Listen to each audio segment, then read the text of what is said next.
welcome to the Celtic State of Mind. It's Friday, end of another week, and I'm joined as always by Tony Haggerty and Jim Orr. Tony, how you doing? I'm very well, Laura. Yourself? Not too bad, Jim. How about you? Good, Laura. Where to go? Good. Yeah. We'll start off with as much of a positive as we can get this week. As everybody knows, I've taken to, since the end of the season, started doing a wee quiz on Twitter. So the night before every Friday show, I put a wee snapshot of a player's career without their name on it, and you've to guess who it is. So for everybody in the comments, thanks for all your replies. It was, of course, the unforgettable Bobby Murdoch.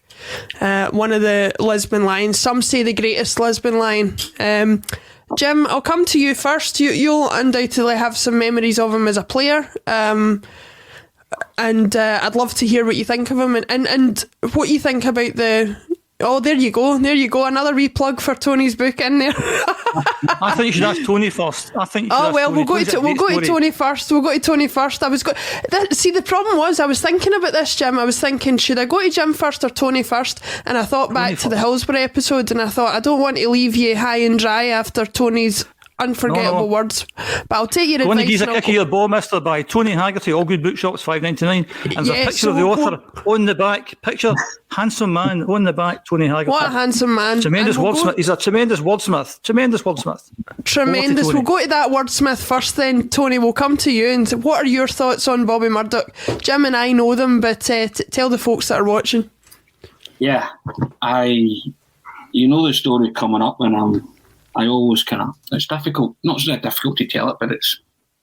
Anyway, I'll go and see how far I get. My father introduced me to football, took me to see my hero as a kid, which was Kenny Dalglish. And through my job, I got to meet my hero, Kenny Dalglish, and I did stuff, and as Jim says, it's in the book.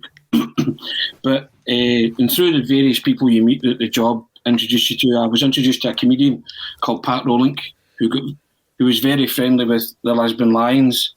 And so one night he asked me to do a panel night, and you appear alongside Lisbon Lions. You know, there's 3 Lisbon Lions, Jinky, Bertie, Bobby Murdoch, and you at the end as a pantomime villain from the Daily Record. You know, and you say to yourself, there's the European Cup winners medal and a Scottish school select Scottish Cup winners badge between you.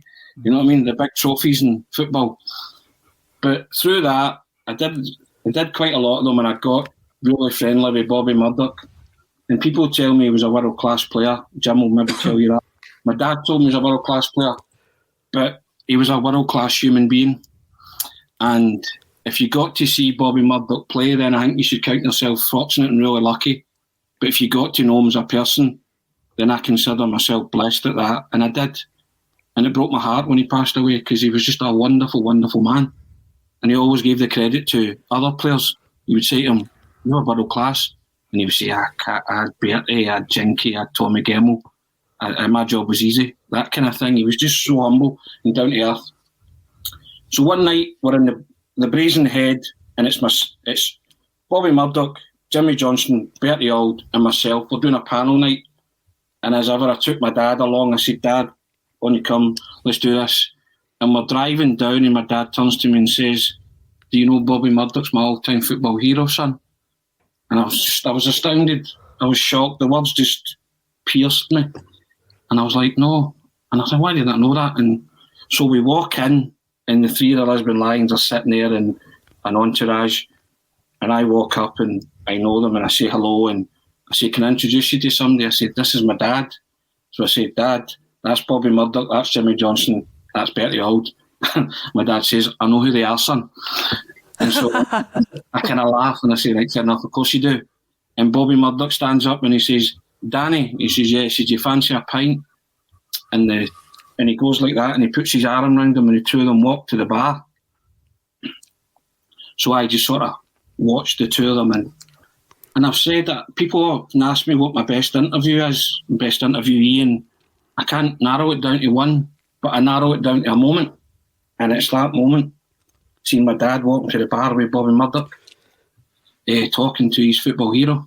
And it was just kind of my way, taking him along that night of just saying thank you for everything, really. And so I disappeared. You can hear my voice. And I go to the toilet and I just sit in the cubicle and I'm in tears. So eventually I square myself up and I come out and at the table and there's my dad sitting with the three of them holding court and talking and just acting like it was the most natural thing in the world.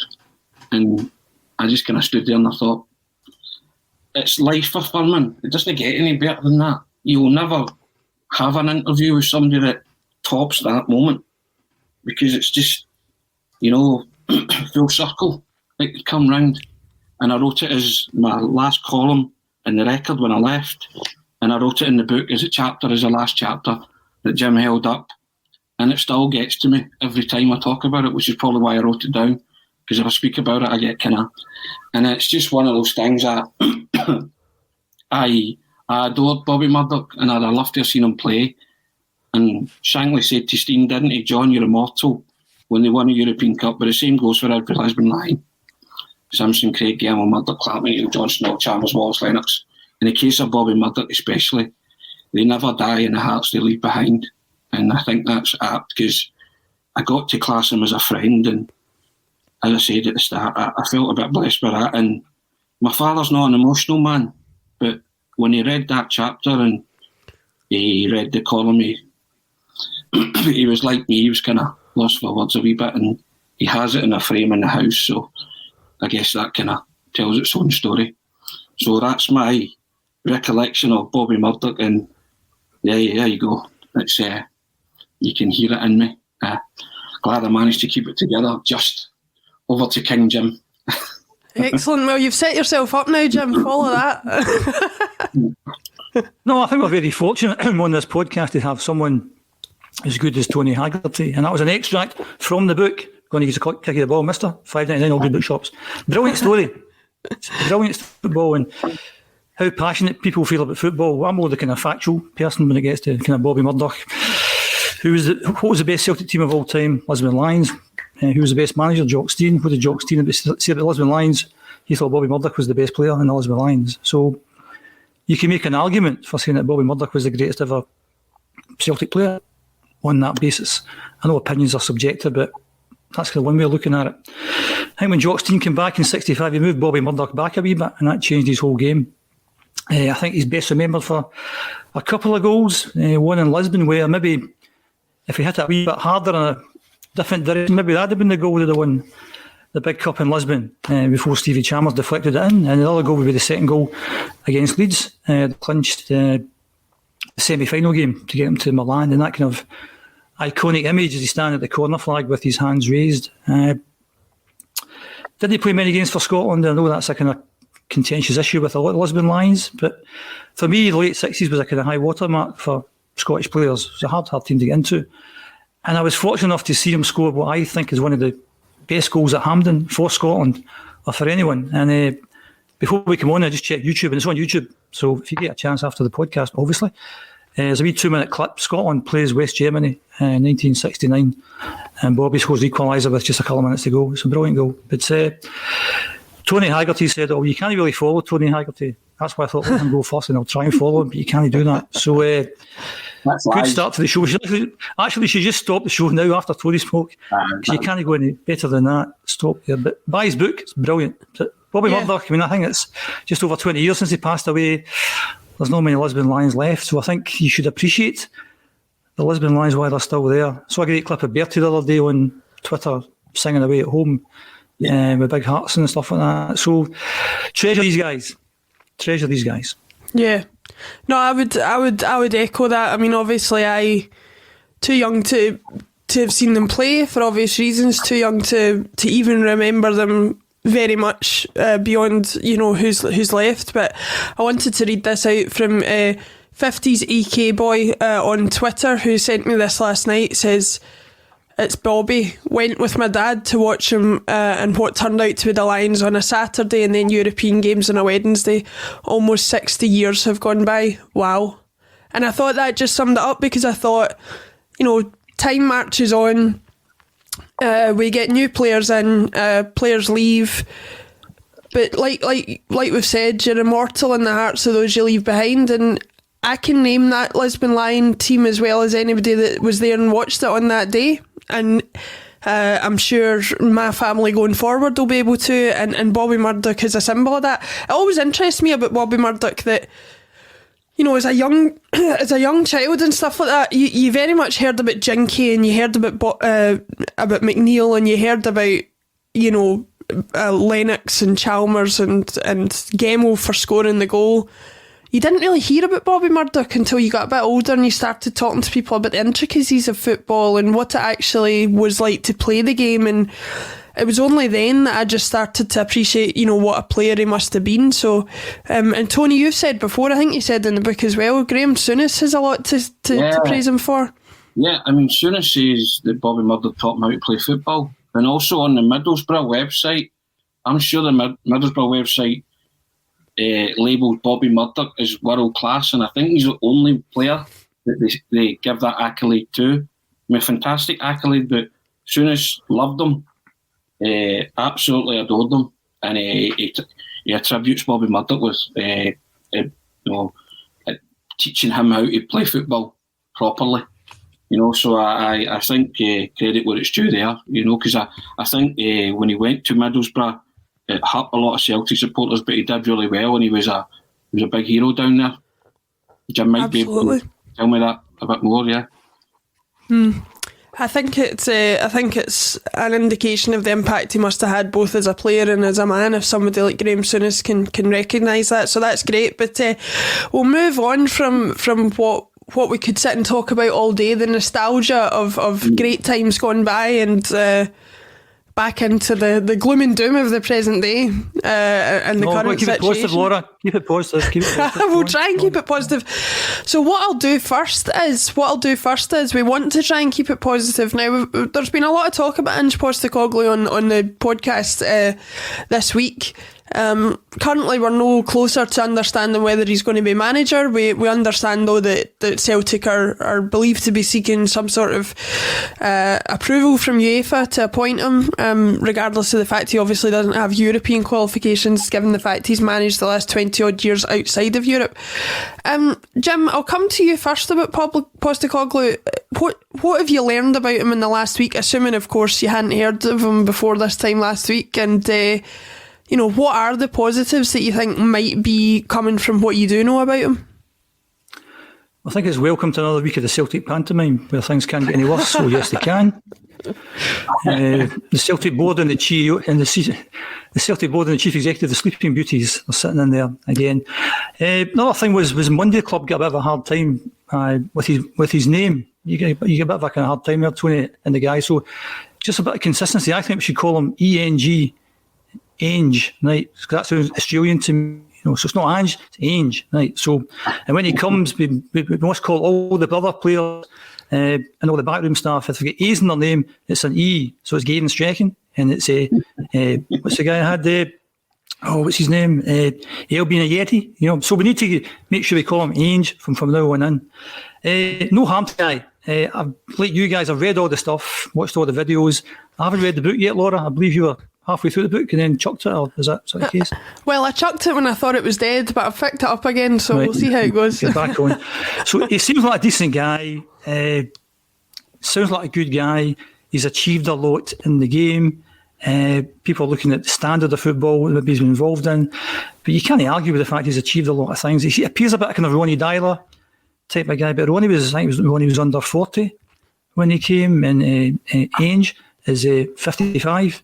So, and not that I want to be ageist, somebody my age, but it seems a bit weird that nobody's kind of picked him up after this length of time. If he comes, we give him our support because he's the man and we have to get behind him. I'm a bit surprised by what happened last week. We're all a bit surprised what happened last week with Howe, because I think we're all on the Howe bus. I don't understand what's happened subsequent to that. I don't understand how. I think the statement the club said something like Eddie won't be joining because for reasons out with both his and Celtic's control. I think that's quite disingenuous. I think last week I said on the podcast, because I checked it back before I wanted to, was that Celtic had no control. We conceded all the control to Eddie Howe. everything was under his control. We had no control. If we wanted control, we could then paid the compensation back when Neil Lennon left, given Bournemouth however much it was, 1, 2, 3 million, and then we get control of the situation. And because we hadn't control, all the controls with Eddie Howe. So he didn't come.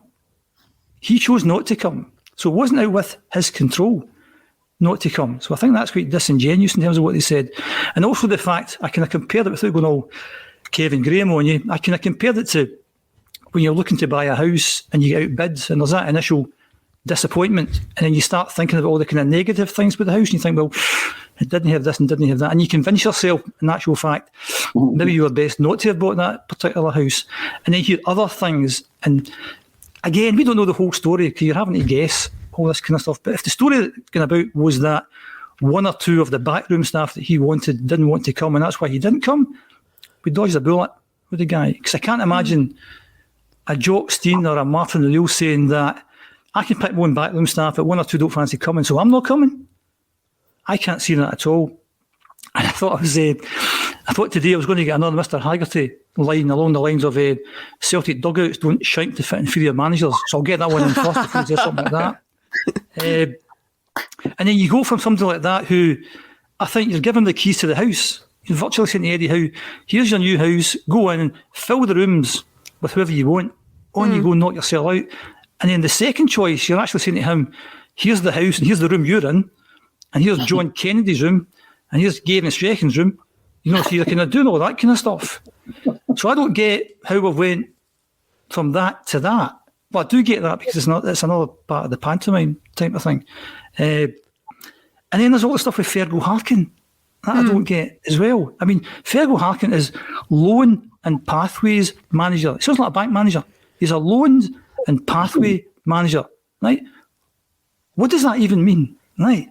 So we're after a director of football, and you think, I say things like evidence-based. Why don't we go and get somebody who is a director of football? Because there's tons of these guys about. A lot of guys in the German Bundesliga.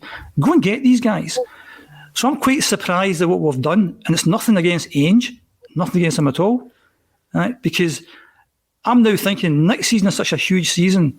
Maybe we should have went for the short-term appointment. Maybe we should have went for a kind of Stevie Clark or a Mark Hughes or a Gordon Strachan or a Martin O'Neill, because there's 30 to 40 million pound at stake here.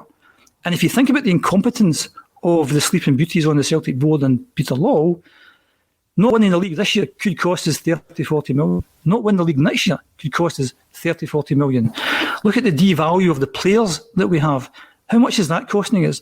And then you've got the farce this morning that I saw in their WhatsApp group that Jack Hendy is definitely away, and they're going to flip him. They're going to flip Jack Hendy. It's a brilliant phrase, isn't it? They're going to flip. And we could have flipped Jack Hendy, but we don't know flippage. Right? That's an issue I have. So we're going to lose £4 or £5 million through a lack of flippage of Jack Hendy, and it just becomes more and more of a pantomime. But to keep it positive, because somebody commented a couple of weeks ago that I'm a pure misery on this, and I thought that was a bit harsh.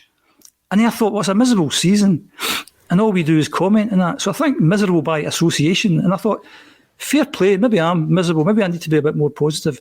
So Ainge, he's the man. If he comes, we get behind him, because there's no other alternative. And you can howl at this board as much as you want. They're not going to change. They're not going to change. And if Ainge is a man, we all get behind him. Well, positive, yeah. Yeah, no, and that actually sort of leads on. I want to go back and talk about Jack Henry a bit more and that whole situation a bit later on. But Tony, to pick up on what Jim just closed out with, Jenny Murphy on YouTube has commented, Ange will be a disaster. And right next to that, Francie LW has commented on Facebook, I'm fully behind Ange or anyone who comes in. You can surely hold both of those opinions at the same time, can't you? You can think he'll be a disaster but still back him. Well, first and foremost, as I said to you at the top of the programme, I'm off the glue and the helium, as people would say, after Monday's show, so I've calmed down a fair bit. What I will say is, I did go in studs up on Ainge, Postecoglou, but I stand by my initial thoughts, right? And they are that I don't think that he should be anywhere near the Celtic job. And like Jim, I don't think it's time for a managerial experiment, especially when there's 35 to 40 million quid Champions League bounty at stake for the winners of the Premiership title this coming season. I want a safer, and at this moment in time, I want a safer pair of hands in the tiller. And if you're asking me what a safe pair of hands is, I agree with Jim. It's somebody like Stevie Clarke or Gordon Strachan. But in terms of Clarke, I think Clarke could steer you through the Champions League qualifiers. I really do. I'm still not enamoured by Ainge Postecoglou's appointment, or imminent appointment, but I've got my head around it a bit more. It wasn't a downer on Postecoglou per se, it was a downer on the processes that have brought Celtic to this point. As Jim said, the pantomime season. And after 100 and more days, are you really telling me that Ainge Postecoglou is the best candidate for the Celtic managerial post? My own opinion is that I beg to differ. And also, going back to what Jim said about the board, Celtic manager's job's a highly coveted position, or it should be. But in the space of 3 years, the Celtic board and their members, you know who they are, they've taken it from the higher Brendan Rodgers to people now viewing it as a poison chalice. And see the public humiliation and the rejection that they're getting with various candidates or dirty linen being washed in public as they're attempting to tie up any deals. It wouldn't surprise me if somebody like Clarke, if they did approach him, told them to do one. That's the thing. That's the way it's all after Jim alluded to that the way the how business was conducted, and I agree wholeheartedly. You know, my gut's telling me that Postecoglou's appointment is going to be a massive risk and a calculated gamble. That I just think Celtic at this moment in time and in the rebuilding process can all afford to take. But if he comes in, and as Jim said, you have to get behind him. Mm-hmm. And I'll do that because I'm a Celtic supporter. But I don't have to agree with the managerial choice, do I? No. You're talking to a guy who worked with Jim Traynor for the best part of 14 years, the daily record. I'll just leave that one there. Love you, Jim. I really do, if you're watching. Love to the family. But I just want what's best for the club, right, at all times. And I've just got doubts and serious reservations about Postecoglou. But the one thing he could do, right, if he comes in, is appoint his own management team, right? See if he does that, I'll give him kudos right away and I'll say, okay, great, that's a great start. Because I, for the life of me, can't understand why John Kennedy and Gavin Strachan, who were part of the problem last season, how can they be part of the solution moving forward if what you're led to believe is true and this guy comes in? I can't get my head around that. And as I say, I don't have a downer on Postecoglou per se because we've all read up on him now since last Friday and he has achieved, and that's fine. But is he the best that Celtic could possibly get? I don't think so. No, and I think that's all fair. I think there's a lot of emotion dictated by how we feel about Celtic and how we feel about who they appoint, and anybody who sits and suggests that Ange Postecoglou would have been a choice for them before last Friday is not being entirely truthful, because I think most of us hadn't heard of him. But I do like to give him consideration to try and investigate what might be good about him, what might be bad about him, and like we've all said, you know, if he does end up becoming manager, you give him your full backing regardless. But see, on Jim, that point, Laura. Yes, on you go. On that point, sorry, but on that point, I agree with Tony. I mean, you have to split this into two. You have to think, number one, how do we get to this point? And where do we go from here? So I was trying to be positive. Where we go from here, he's the man, we get behind him. But the pantomime that led us to here, like, this is the bit we don't understand, because there is no transparency. And I appreciate that they can't tell us everything that's happening here. But Neil Lennon went wherever he went 100 days ago.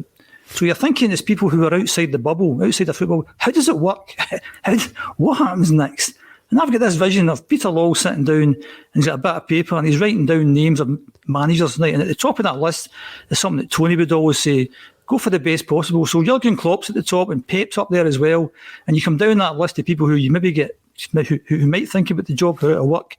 Mourinho or Benitez, who you'll never get, but they're on the list somewhere. Then you get to Eddie Howe and you get Davy Moyes and all this. Then you get a second bit of paper and a third bit of paper and a fourth bit of paper. Where's Ainge on those 4 bits of paper? I don't think it appears on those 4 bits of paper. And that's the issue I have, and that's the issue Tony have, and you have, and everyone has. How do you get to this point Don't understand that at all. And your first two choices are so dramatically different in terms of structure, in terms of vision, in terms of strategy. The first guy gets the keys to the house. The second guy gets the keys to a flat within the house. That's the bit I really, really don't get. And it's just, symptomatic of the shambles that we have had. But I think once the big man's appointed, we just have to move on. And that was my frustrations on Monday that boiled over.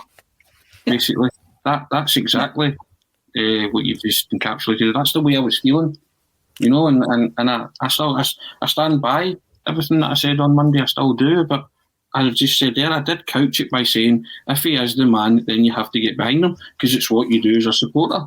But it doesn't mean you have to like everything that the club do, and as you say, I'm utterly bewildered how it's got to this point. I'm just totally and utterly bewildered, and they will never tell you how it's got to this point, but there has to be some kind of transparency or communication moving forward. They were quick to communicate yesterday that they had an away strip for sale, didn't they? A very nice one. As you said, Tony. As you said, Tony, before, it's a high-risk appointment. And we shouldn't be in a position where we're having to make high-risk appointments, because Neil Lennon was a high-risk appointment, which worked out well for the first season and then fell flat in the second season. And I think, who knows what's going to happen in the future. But if the big man does fail, then I think I'd be sympathetic to, because I'm sure he'll come in and he'll do the best he possibly can. And if the best he possibly can isn't quite good enough, I don't think he'll get the blame. I think Peter Law and Dermot Desmond will get the blame. Unless he makes a complete mess of things, unless he comes in and does a lot of silly things, I think he's got, I don't think we'll be as harsh on him, because it's a bit of a poison chalice. In terms of expectations next year, I don't expect Champions League football, so I'm not going to blame Ainge if we don't get into the Champions League. The league's a bit different. I think there is time to get a kind of half-decent team together, and we've only one main rival. And maybe if that first game at Ibrox is a bit later in the season, maybe the 7th, 8th game, that gives us enough chance, I think, to get together. But it'd just be like the computer and the Scottish League to give us Ibrox in the second game of the season. So I think the league's different. But I think if Ainge got us into the Champions League, that'd be astonishing. That would be absolutely astonishing if he did that. I would put it in record that I don't want this guy to fail. I just don't particularly want him to be the manager of Celtic Football Club, but if he comes in, I don't wish him out. I want him to be a roaring, free-scoring, never boring success. You know what I mean? So that's the bottom line. But somehow in the vortex of after Monday, people thought I had a total downer on him. Part of our podcast is listening to what people say. And over the course of Monday, I did say, if he comes in, I would back him. So, and it looks like he's coming in. Fine. Do I like it? No. High risk? Yeah. Fine. My gut's telling me that it might be wrong. But we won't know any of these things till he lines up on the first day of the season, or if he's allowed to, and his team start playing. So I'll actually judge any ability that he has once his Celtic team start playing and the ball rolling and he's in charge of the team. So that's when I'll make more sounder judgments. Yeah, no, I think that's fair enough. Jim, I'll come to you on this first. Let's go a few steps ahead and assume that he does come in, that he does become Celtic manager within the next few weeks. The rumours are that there's a suggestion that might be without other backroom staff that he has chosen, that he might be in a position where he's made to work with the backroom staff that are already at the club. Is that something that can work, do you think? In my opinion, I think you've got to split John Kennedy and Gavin Strachan up. Right, I think they do two different things. Right, and again, we don't really know what's going on behind the scenes. I feel for John Kennedy, he's also a very mentally tough guy. As a player, he had to come through, absolute tragedy. What happened to John Kennedy? I mean, John Kennedy could have been the next Billy McNeil, Roy Aitken. Could have been there for years with David Marshall in that team. Maybe Steve McManus coming in. He could have achieved what Scott Brown achieved, possibly. And all that was, and one bad tackle taken away from him, one horrendous tackle taken away. So I think this club have stuck by John Kennedy, and I think he's been under the radar a wee bit because things were going well. And as we know, over the last year, things have been exposed, things are not going well. So I think fans start to ask questions, what is he doing and what's he doing? It's a kind of Peter Law syndrome, that everything was okay, just leave Peter alone. Things are going badly, what are you actually doing here? So from a John Kennedy point of view, he was given his chance at the end of the season. People spoke highly about him. Roger spoke highly about him. The players seemed to like him, etc. And he kind of failed the audition. For me, I think his first few games, I thought they get incrementally a bit better. Didn't lose as many goals, made a hatful of chances, maybe couldn't score them, but they seemed to get a bit better. And then the 3 big games was when he get judged. If he'd have won the 3 big Glasgow derbies, people would look at him differently, I think. But he failed those 3 auditions. First Glasgow derby, the last half hour, the game was there to be won against a team who were dead on their feet. Didn't bother going for it. Another 2 games, ho-hum. And then his last few games in charge was totally uninspiring. So I think he has to leave Celtic to become a better manager. And then maybe when he shows what he can do, then maybe someday in the future comes back. Gavin Strachan, I think, is different.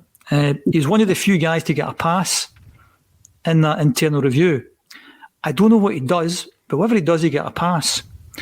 And because I think maybe he came from a small club like Peterborough, people may have thought, well, he's not from Chelsea, Man United, Peterborough, a small beer. But apparently it was him that recommended Ivan Toney. So obviously he knows a player. But if his job is to provide what I would maybe call real-time, in-game analysis, that's why his laptop's there. He's there to give advice to the manager or the coach. I don't think he's coaching the team. I don't think he's up there shouting the ball on the team. He's sitting there with his laptop and he's analysing the game as it goes, and he got a pass in that review. So he must be doing his job well. I think he's a different case. And I would keep him just for the sake of saying Gavin Strachan. I'm obviously getting into this now. So that's my views of the two. Then I think John Kennedy has to go. And Gavin can stay. And I think Ainge can then bring in a John Hughes or somebody like that who knows the Scottish game rather than John Kennedy. That's my opinion. Tony, Jim's taking that very much on the sense of like what Gavin Strachan and John Kennedy can bring to the team, but in a wider sense, do you think Ange coming in having to work with them could work, or do you think that's already setting the guy up for failure? I think that's the first victory he has to achieve. Telling Celtic that he won't work with these guys. As I alluded to earlier, their part of the last season was miserable failure. And I get what Jim's saying there. I have always said that Kennedy has to go and flourish somewhere else. He just has to, that time has come. He got his chance, his audition, 10-game audition, whatever it was, failed that miserably. But the Gavin Strachan thing's an interesting one because there was various moments in the season when it cut to Gavin Strachan and he had the laptop out and he was talking to players. And there was one particular instant when he was talking to Lee Griffiths, and Griffiths was disinterested. And there was a couple of other instances when he was talking to players, and these players just weren't listening to him. Don't know if it was a disrespect thing or whatever, but in the vortex of the shambles of the season, I thought that was quite telling. When it cut to him a couple of times and he had the laptop, and you had guys there that probably didn't want to be there, so they just weren't taking on board anything that anybody was saying. Just to clarify that, so are you saying either that's because of what he's saying to them, or do you think it's a bad attitude on their part? I don't know, but it kind of looks like a bit of both, doesn't it? Yeah. The Lee Griffiths one was particularly telling. I mean, he stood there talking to Lee Griffiths for at least 2 or 3 minutes, and I don't even think Griffiths looked up and acknowledged the fact that he was talking to him. No, I don't know what role Gavin Strachan does at Celtic. I don't know if he's good, bad or indifferent. But he's part of this malaise this season because he was part of the backroom staff.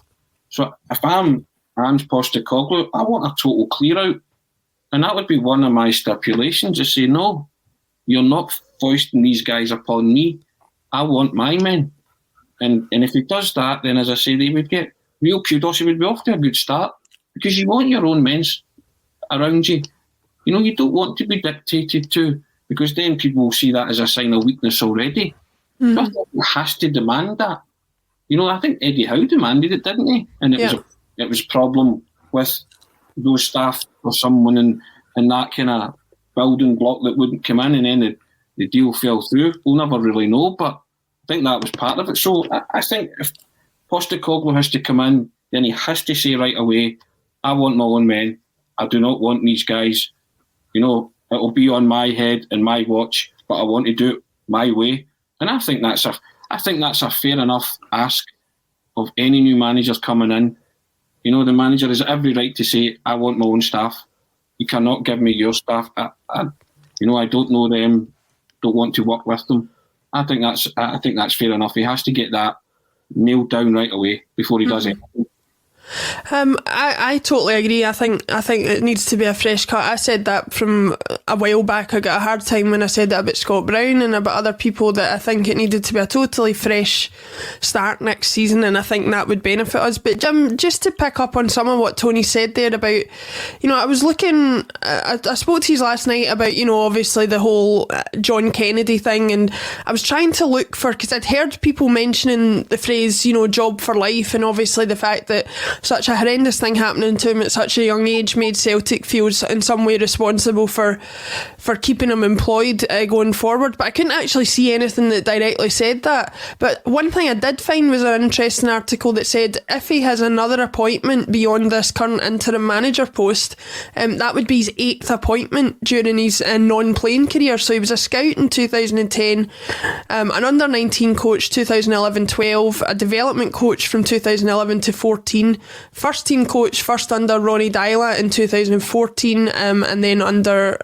subsequent managers up to 2019, and then assistant manager from 2019 to until he became interim manager.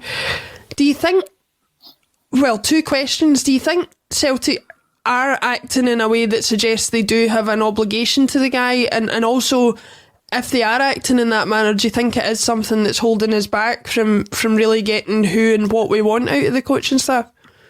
That's a hard question. I think he's like Gavin. I think he's guilty by association last year. So horrendous season. He's part of the problem because he's sitting in the dugout there.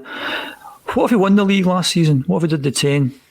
I think people would be comfortable with John Kennedy being the new manager. So it was that season that blew things up for a lot of people. Exposed a lot of people, maybe they're not as good as they thought they were. But I think he's been there long enough now. I don't think they owe John Kennedy anything else. They've given him the tools to go out and be a good manager, a good coach somewhere else. And I think it's time that he took that opportunity. I'd like to think that he's there on merit and all the things that he's done. You'd like to think that every single employee at Celtic Park, from the top to the bottom, are there in merit. Because if they're not there in merit, that's a problem. I don't care how high or how low that job is. Everyone has to be there on merit. So I'm assuming that he's there on merit.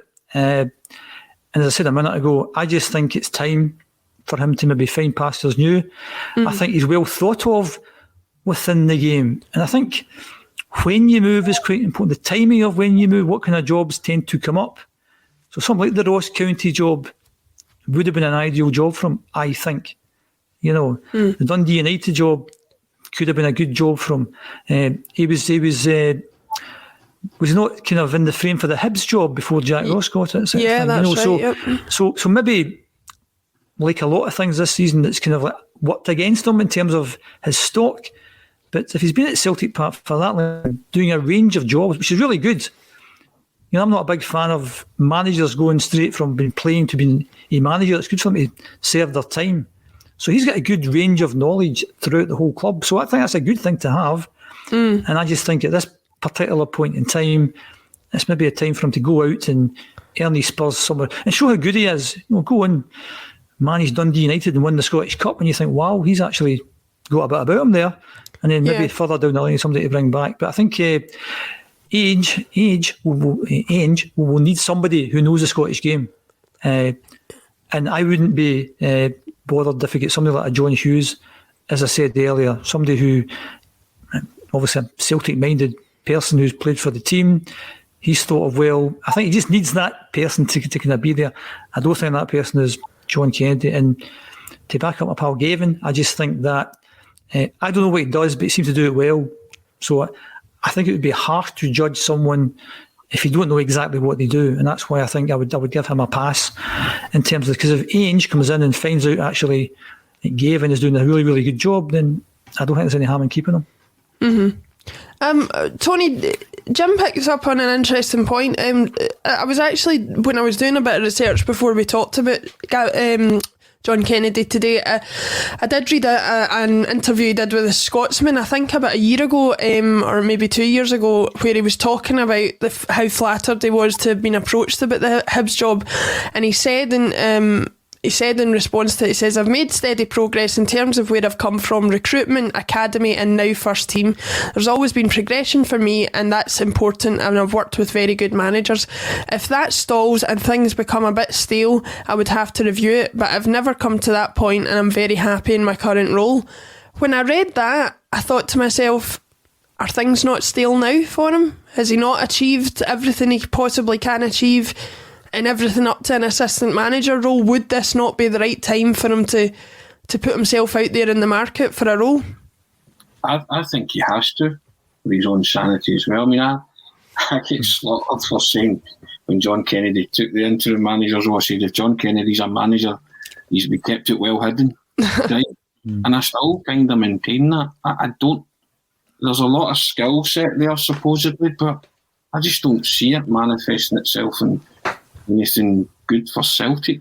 I don't really know in terms of coaching and managing what he's really achieved at Celtic. You know, he's been there and he's had some kind of influence, but you know, and he's highly regarded. But whenever you ask someone about somebody, they always kind of big them up. They always say, you know, it was like when journalists were asked to do backgrounders and players, and you'd find somebody to talk about somebody was going to sign. Nobody in the history of football ever said, don't sign that player, he's Edward Scissorfeet, he's got two left feet and they're both the wrong way round. Nobody ever said that. You came away thinking, Celtic has just signed Pelé. This guy's brilliant. Or Rangers are signing a wonder player, you know, a wonderful player. You always leave you with that impression that they're tremendous at what they do. So when you speak to people about John Kennedy, that slant or that narrative is that he's very good at what he does.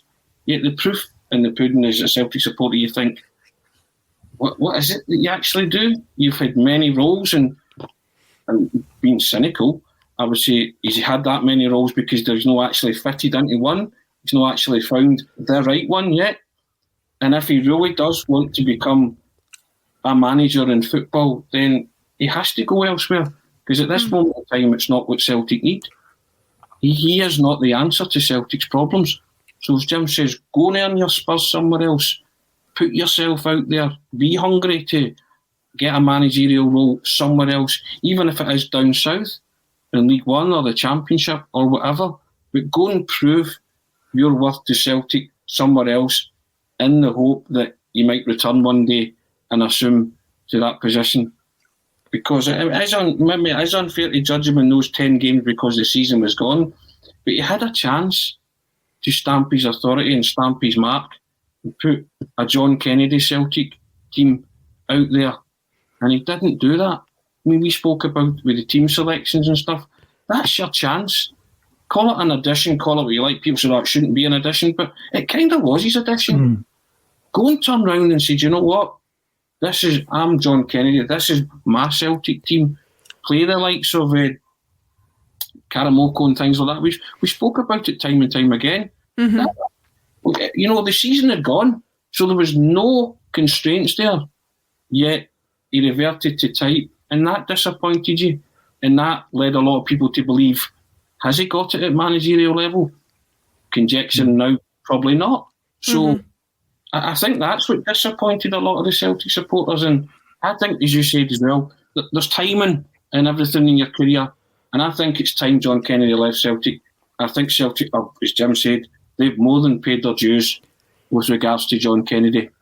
Gavin Strachan is just a total unknown quantity for me. And just because it is death by association with him because of last season, and that's maybe unfair. But if someone was to tell me, come out and say, this is what he actually does and it's very good, then there could be a case, as Jim says, for him to get a pass and that he can stay. Yeah. I think also, Laura, if you look sorry, Jim, on you go. Sorry, but and again, I think if you put yourself in John Kennedy's shoes, when he's appointed the interim manager of Celtic, that's what he's been working for the past 10 years. That's the pinnacle. How excited must he have been to say, I'm getting a chance to stamp my image on this team. We're going to be like Tony Haggerty's free-flowing blah, blah, blah. We're going to do this. And what do we get? We get kind of risk-averse, played safe, anodyne at times, uninspiring. He blew it. He blew it. There was nothing at stake. The league was finished. Go and make a name for yourself. Take a chance. Go for it. Right. It just didn't do it. And that, just to echo what Tony just said there, that for me, I thought, nah, it's better to go somewhere else. And also possibly that when Ainge comes, he might see John Kennedy as somebody as a bit of a threat. That if Ainge fails, then John Kennedy steps in. So that's why maybe want someone else. Because I think, as I said, I think Gavin does a completely different job altogether. Yeah, no, I'm starting to come to that conclusion myself about Gavin Strachan. I think it's a fair point. You can't really understand what he did. The only thing is, it didn't really change very much of what had happened before. But Bromsgrove Boy on Twitter, and thanks everybody for your comments on Twitter, Facebook, on YouTube. We see them all coming through. But he says, Big Jock went to Pars and then Hibs must learn elsewhere before any possible return. So, yep. I'm sure he's not saying that John Kennedy is the next Jock Stein. Nobody would, but the point is there, and Scott Brown's taking that on board. He's leaving the Celtic bubble to go and experience something else somewhere else, and hopefully, advance in his career before any potential return that I'm sure will happen at some point in the future. So I think it's a fair point to make, and I think if John Kennedy was had the ambition to become his own man, I think, as he said in that article I was talking about,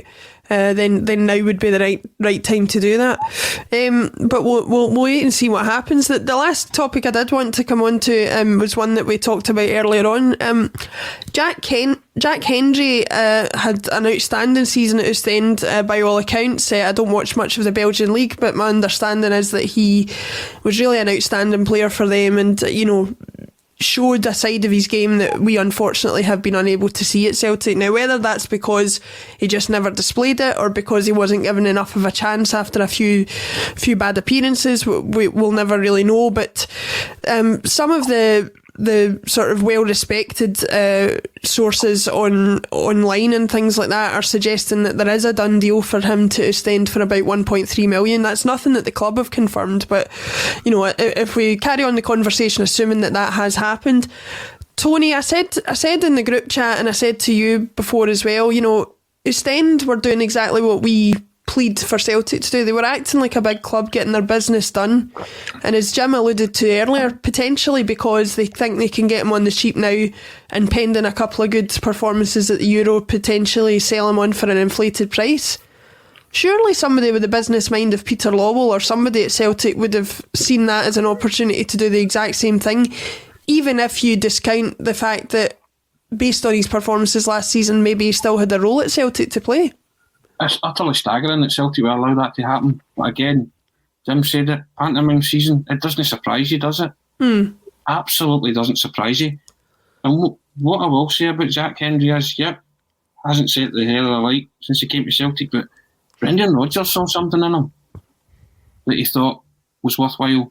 Shelling out £1.5 million for, or whatever it was they paid for him. I think it was 1.5. So I know Brendan didn't always get it right in the transfer market, but he saw something in him.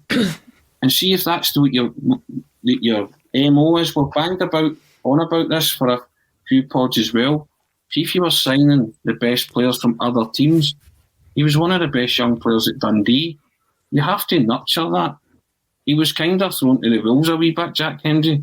Came into the team and he had a couple of bad performances, but it's up to the club to lift them and maybe sometimes play somebody through a bad spell just to get them used to that winning mentality or success or demands of a club like Celtic. Sometimes you have to just play your way out of it and play your way through it. And the only way you're going to get that experience is to play, and play in those big games. And going to make mistakes because you're raw, you're young. But if if somebody sees something in you, they're maybe worthwhile persevering. And I watched him the other night for Scotland, scored a lovely goal, but he was posted missing for the equaliser. Memphis to back. So there was the good and the bad of Jack Hendry. But you say to yourself, well, if this is Ostend's plan, Celtic should have had a fail-safe plan with it as well. No, and maybe gave him a chance to come back and show what he can do. Or if that's the case, let him go to the Euros. And if somebody wants to bid a sum of money for him because he impresses, then they'll cut your losses. My goodness, if they concluded that deal to Ostend and Jim says Ostend flip it, then another slap in the face and an embarrassment for Celtic again. And they're coming fast. Yeah. Jim, do you think that's the intention there, or do you think they were just trying to tie the guy down before a bigger club came in, given how good a season he had for them last season? I don't know how these things work. I don't know how most things work, and that's why we're kind of guessing at some of this stuff. But the words I used before are things like strategy and vision and all this kind of stuff. So whatever deal was signed didn't look a particularly clever deal in terms of the timing of that deal. And again, I don't know enough about how these contracts work, but one would have thought you would try and stack all these things in your favour. So if this bad thing happened, you were okay. That bad thing happened, you were okay. So, maybe giving that team the first option to buy Jack Hendry as opposed to letting them buy Jack Hendry before a certain point in time. I don't think we'd be having this chat if with Big Virgil and Mialby and Baldy playing at the back. I think we'd be saying if Jack Hendry wants to go somewhere, then on you go. But yeah, this idea that this team might flip, then we were having that chat in the Axom Cult group chat this morning, and the point Lord and Master Paul was making was that that's how he sees this going, that they bought Hendry for 1.5. He's going to have a good Euro, and then they'll flip him for 5 million to Leeds. But what I then said was, you're not looking at it from the Celtic board point of view. What they're banking on, he has a terrible Euros, and we'll buy him back for 500 grand, because that's our strategy, right? Yeah, that's our point of view. That's how we play things, completely back to front. As I said, I don't know how that deal is constructed, but we can't keep constructing deals like that because we're going to lose money. And getting back to my, lost 30, 40 million potentially this year, next year. We've lost £3 or £4 million on Jack Hendry. I think that's quite bizarre. That we're going to lose money on Jack. It's just totally bizarre. But part of the pantomime season. The thing is, any deal Celtic are doing right now just seems to be a bum deal, doesn't it? And who's doing it? Who's actually doing the deals? Exactly, and who's conducting it? Tony, I think it's a big indication of the circus that Jim alluded to earlier in the show, that we're even fretting over how business for Jack Hendry was done. If you'd told me at the beginning of the season that was going to be something that we were doing, I would have probably laughed, to be honest. Well, of course, I mean that's the thing. It's do you know what? It's a worry that we're going into less than 50 days from a Champions League qualifier. All we see right now is players going out the door, or players possibly heading out the door. And you say to yourself, well, who's actually going to be left? If Ange Postecoglou comes in, who's going to be there to greet him in the training ground? What players are going to be there? So, as you say, Jack Hendry maybe not a serious starter, but he was someone who could have come back into the fold and given another chance. Now that might not happen. And obviously there's also Chris Ayer rumours as well that he's going. So you've got a gaping hole in your defence. Yeah. As those two go straight off the bat. And we have got limited time to conclude any deal to bring players in. We might still be waiting on the manager to get his proper licence, and also the quarantine issues as well. So this is going to go right down to the wire in terms of Celtic actually fielding a team. Or else this is all down to... Go on, Jim. This is all down to one bad decision back in October, November, where they had the chance to stick or twist, and they stuck. And by sticking and not twisting, everything has followed on from that. The domino effect for that. And they've sat back and watched it unfold. Yeah. It's totally unreal how this is played out. It bewilders you, doesn't it? It is staggering. You know, in any other job or occupation or profession, you would be sacked for that, for presiding over that period from October to now. And how you can go over 100 days and still not have a manager when your season kicks off in less than 7 weeks, it's entirely beyond me. And that's the point that we're making. It's the processes that have led us to this point, which Celtic supporters are up in arms about. And there's no strategy, and there's no vision, and there's no forward planning. They are flying by the seat and doing that with their fingers in the hope that this guy comes in and everything's hunky-dory and great, and by some fluke or by some chance, they win the title. Had to check what you were doing with your fingers there, Tony. Also, you must wonder what Don Mackay thinks of this. You know, is he sitting at the end of Peter Law's desk making him tea, thinking, here we go again, here we go again, here we go again? I mean, I can't imagine that he's actually doing anything or making any decisions because Peter Law's still there. So one must assume that the people who decided to stick and not twist back then are still making those decisions. And if I was Dominic Mackay, I'd be thinking, have I done the right thing here? Get an old job back. I've got a picture of Dominic Mackay with those metal ball bearings. No, go. Can I do something? Please let me do something. You know, it's do a tea biscuit with your tea, Peter? It's funny that you bring up... It's funny, Jim, that you bring up Don Mackay, because you've said before, and I spoke to somebody on Twitter who mentioned that, you know, they said that a negative of the current situation is that we've got a pretty silent new CEO. You've said before, I think, that, you know, a positive of a CEO, specifically if we end up with a successful one, is that they're silent. What we don't want going forward is a CEO that sticks their oar in as much as the previous one has, if it's going to be to the detriment of the club, surely. I think he's in a difficult position. I don't think he can do anything. I think he's just observing this stuff. As I said, I've got this vision of Peter Law at his big desk and Dominic's on the other side of that, just watching him. Good grief. Charlie Brown, good grief. What have you done? Jack Henry? They're going to flip him? Really? Oh, goodness.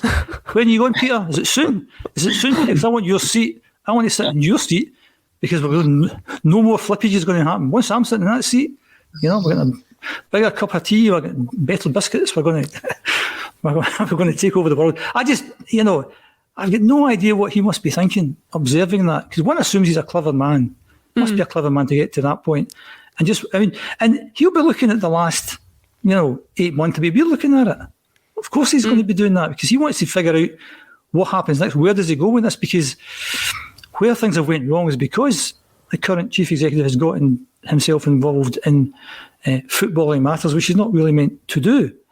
And one hopes that Dom Mackay comes along, and if it's Ange, says to Ange, here's your transfer budget for this year. You get, £10 million, and if you bring any money in, that gets added to the pot, and I'm willing to up the wages bill by $5 million a year, and if you get rid of somebody, you can add that to the pot. And then it's up to you, Ange, to go away and do that, and I'll not be involved again. It's up to you, pal. On you go. But as I alluded to in some of the previous podcasts, that having read Jock Brown's book, and you realise how complex doing all these things are, so who helps Ange to actually do all this kind of stuff? It shouldn't be Don Mackay. One assumes we've got some sort of legal person in there, contractsy person in there, but who knows? Because all these people have left. And there's a big Ange fella meant to be doing all the contracts himself. He's sitting there with screens of just tons of paper, going through all this legalese, and his Australian accent. G'day, what's that? It's a guessing game at this point, that's for sure. Tony, we'll try and end things in a positive. What are your thoughts on the new strip? The new strip? It's all right, isn't it? It's pretty smart. I've got to say, I've not owned a Celtic top for a long, long time. In fact, I only owned one when that was given to me as a gift by the boys at the Record. They got Scott Brown and Neil Lennon to sign it, and that was my parting gift. Excellent. And as I left, I did say to them, for the avoiders of doubt, I did tell them all, finally, I was a Celtic supporter, you know what I mean? Outed. just chasing a kind of Scooby-Doo style, but, I've never been I always, I laugh, because I have this theory that football strips should be sold to people 18 years and under. But that's just me, I just sort of, I see this guy goes, you're a grown man or a grown woman, you shouldn't be wearing something like that. But that's just, and if I hadn't been given that as a gift, I don't own any Celtic strips, but I think it's quite smart. It's, it's, but the problem is the whole with the cynical marketing ploy to get you on side again. Buy this lovely strip, it's marvellous, and with your voucher, which doesn't even cover the cost of the strip, Well, yeah. I'm very anti-merchandise at the minute in that kind of cynical way to get you part of your cash. But in terms of the strip, it's nice. It's actually the kind of same shade of green as this shirt that I've got on. So, but very nice. It looks smart. I'll give it that. But would hopefully it can bring us some good luck. Well, anyway. I heard somebody mention that they thought it looked rather Australian in colour, but we'll not go into that. Thanks everybody for watching today. It's been a good show again. We've had plenty to discuss. Unfortunately, not the announcements that we would have hoped for. You never know. For the millionth time, I'll say maybe this time next week. But thanks again for everybody watching on Facebook, YouTube, and Twitter. Really appreciate your comments, and we will see you again soon.